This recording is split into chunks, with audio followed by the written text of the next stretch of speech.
You said we were going to a place Walt Disney built. No, Peter, I said supported. The Snow White remake has finally hit theaters, and it's an absolute disaster. What was supposed to be a fresh take on a beloved classic has turned into a full-blown catastrophe. Audiences are livid, critics are slamming it, and now even Family Guy is jumping in. If you thought the movie could maybe redeem itself, think again. It's like a tangled mess of storylines that make no sense at all. And honestly, Family Guy didn't hold back. Now, word on the street is that the lead star of the movie, Rachel Zegler, is fuming. Sources close to her say she's been keeping a very low profile, avoiding the public eye ever since the chaos erupted. So, what really happened? Well, Family Guy released an episode and made it clear they weren't here for Disney's new woke revamp of Snow White. It all goes down when none other than Peter Griffin shows up on screen. To say his stroll through Disneyland was awkward would be an understatement. While he meanders with that classic clueless look, something wild is happening right behind him. A roller coaster takes a nosedive, and slapped across it is one savage label: Disney stock. No need for clever wordplay here. Family Guy went for the jugular, and the message couldn't be clearer. Disney's once invincible empire is spiraling, and all the rebranding in the world isn't saving it. And just when you think the shade can't get any darker, the episode kicks into overdrive. Peter's watching TV when he sees someone attractive. "She's hot," he blurts, but that's precisely when someone says, "That's a boy." Then it happens again and again and again, until Peter erupts in complete meltdown mode. What is everything? Wow, that girl's hot. That's a guy. That other guy's handsome. That's a girl. That cat is cute. That's a dog. What is everything? Now that moment is explosive. It's the kind of joke that hits with the force of a cultural gut punch, and audiences felt it. Because honestly, who hasn't asked that same question lately? For Disney, this was a siren blaring in the middle of a PR disaster. Now Family Guy threw the first punch, sure, but just when you think the bruises might fade, here comes South Park. And they didn't bring just any kind of jokes. In their savage Joining the Panderverse special, the writers created a version of Kathleen Kennedy wielding a magical object called the Pander Stone. Her divine mission was to shove a new, diverse, brooding female character into every beloved franchise, whether it makes sense or not. No, please, Kathleen Kennedy, stop ruining everything. For Kathleen Kennedy is all like, put another gay, diverse woman in it, make it more f***ing lame. And the Disney stock just keeps going down and down and down. Subtle, not even close. It's satire with a machete. Meanwhile, Cartman is trapped in a multiverse nightmare where every classic character has been replaced by a moralizing, dead-eyed clone built in a boardroom. What? You think it's perfectly normal that Cartman is suddenly a black woman? You probably don't like that Indiana Jones got replaced by a female either, huh? Probably have a problem with Black Spider-Man, too. It's hilarious, and it's devastatingly on point, because behind the absurdity is a message Disney can't outrun. Audiences know when they're being pandered to. They know when representation is being used as a shield for lazy writing, and they're tired. Of course, then came the line that sent the internet into a frenzy. South Park's take on Kathleen Kennedy steps up, dramatically throws her hands in the air, and declares, "Put a chick in it and make her gay." I think that things are being kept from me. And if you're going to keep things from me, then you'd better put a chick in it and make it That one line became the unofficial anthem for everyone fed up with Disney's recent output. How far has it all gone? Disney, once the undisputed ruler of cinematic magic, is now getting roasted from every direction. Animation studios, YouTube essayists, and even the legends behind the brand's greatest creations are taking shots. The world that gave us Star Wars, The Lion King, and Aladdin is now a punchline. And now the spillover from Snow White has hit other live-action remakes. You see, while Snow White still sits in ruins after its public roasting, Disney is already gearing up for its next move, a live-action remake of Tangled, a movie expected to be the most expensive Disney remake in history, with reports hinting it'll cost over $500 million when you factor in marketing. But now things have changed. After losing nearly $200 million on Snow White, Disney is sweating bullets. Fans are questioning why risk it all again. Oh, and let's not forget the elephant in the room. Everyone's terrified of the next actress who's going to be cast in an OG Disney movie and ruin the magic for them. You know, someone like Rachel Zegler, the leading lady who practically destroyed the entire Snow White storyline for everyone. So, what's really fueling the fire here? It's not just that Rachel Zegler got cast as Snow White, it's that this decision touched a nerve. The original Snow White was described as having skin as white as snow. It's a classic description that has stood the test of time. So when Disney cast a Latina actress in the role, the internet instantly blew up. She's not white, but she should be.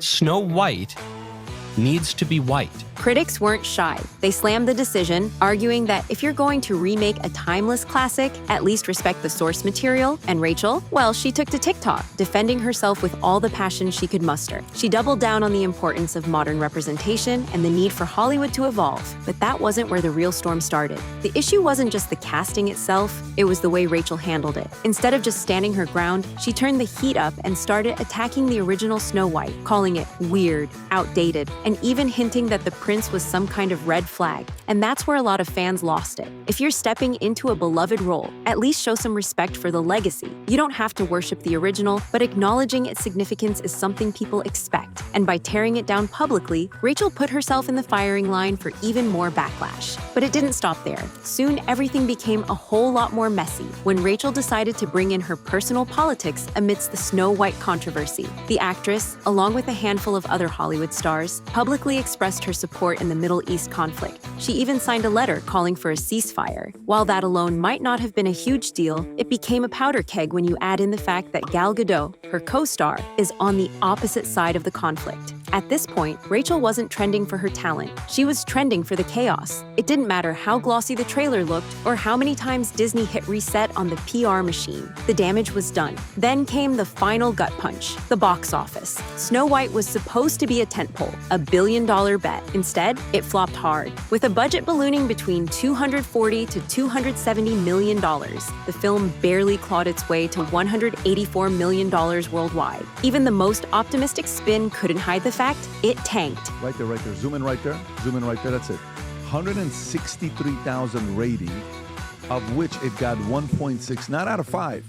Like, you know, sometimes you go to McDonald's, it's 1.6 out of 5. Yeah. Behind the scenes, the whispers got louder. Then they turned into full-on finger-pointing. Jonah Platt, son of Snow White producer Mark Platt, let the truth slip in a moment of brutal honesty. He completely blamed Rachel for the movie not doing well. What do you call it? Producer's son says Rachel Zegler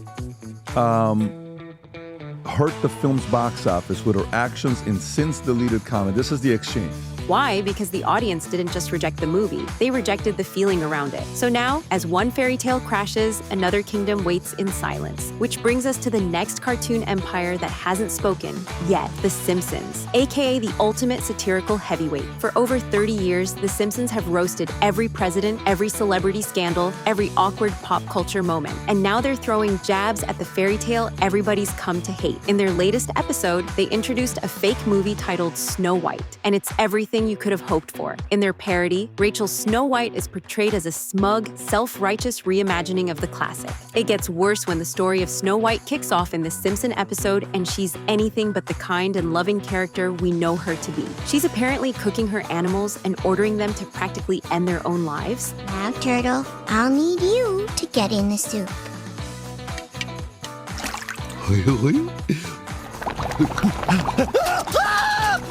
Not to mention, she's ordering around the other animals who are there just to help her. No, that's too much. Go back outside. Of course, the entire storyline starts with Lisa, angrily saying this is her version of the story. Yes, but they're my own original creation. There's Krabby, Drunky, Hungry, Greedy, Lenny, Kearney! and Doc. Sound familiar? You remember those infamous interviews where Rachel Zegler called out the prince as a stalker and said her Snow White was not about love? There's a big focus on her love story with a guy who literally stalks her. Weird. So we didn't do that this time. Yeah, The Simpsons took that and turned it into their scathing parody. And now the fallout is epic. The Snow White remake has become such a big joke that people aren't even bothering to go watch it in theaters anymore. Out of the 14 showings, 3, 2, 5, and 8 p.m. sold 3 seats. The situation is actually so bad that the seats were empty even when Rachel herself went to watch her own film with her friends. Sure, she posted a TikTok, flowers in hand, strutting through the empty lobby, playing the part like it's a glamorous red carpet moment. But here's the punchline. Behind her, there was almost no one.